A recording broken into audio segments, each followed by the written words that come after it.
On a un service commercial extrêmement compétent qui va déjà vous écouter, donc savoir exactement à quoi ça va servir votre emballage. Parce que parfois on se rend compte que les industriels ont une idée précise de leurs produits, mais de la façon dont il va être transporté, stocké, etc., c'est beaucoup moins évident.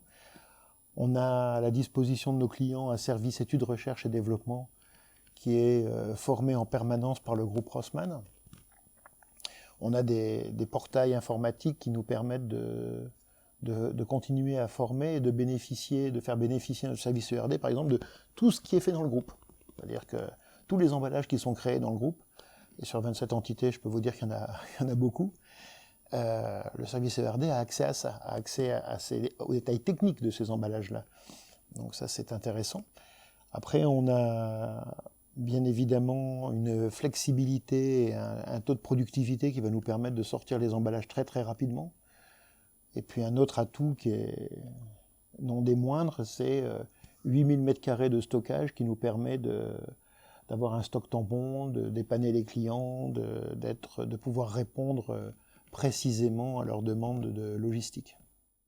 On a des clients qui deviennent de plus en plus exigeants avec des normes, comme je le disais tout à l'heure, qui sont mondialisées, avec des références et des critères de jugement qui sont exactement les mêmes que ceux qu'on a en Europe.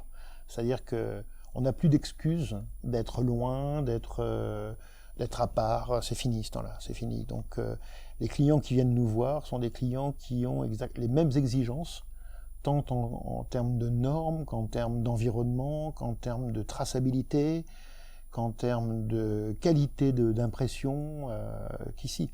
Nous, on a des audits réguliers faits par tous nos clients, donc pour pas les citer, c'est Nestlé, c'est Semois, c'est Cargill, c'est Unilever, c'est le groupe Castel, c'est le groupe Unifood, qui ont eux aussi des critères de qualité liés à l'alimentaire, très très précis, et qui sont auxquels on est obligé de répondre.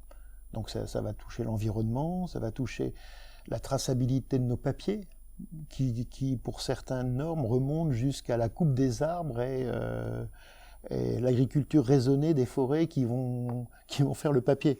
Donc tout ça, nous, on peut y répondre. On est les seuls sur la sous-région à pouvoir répondre à ce type de normes.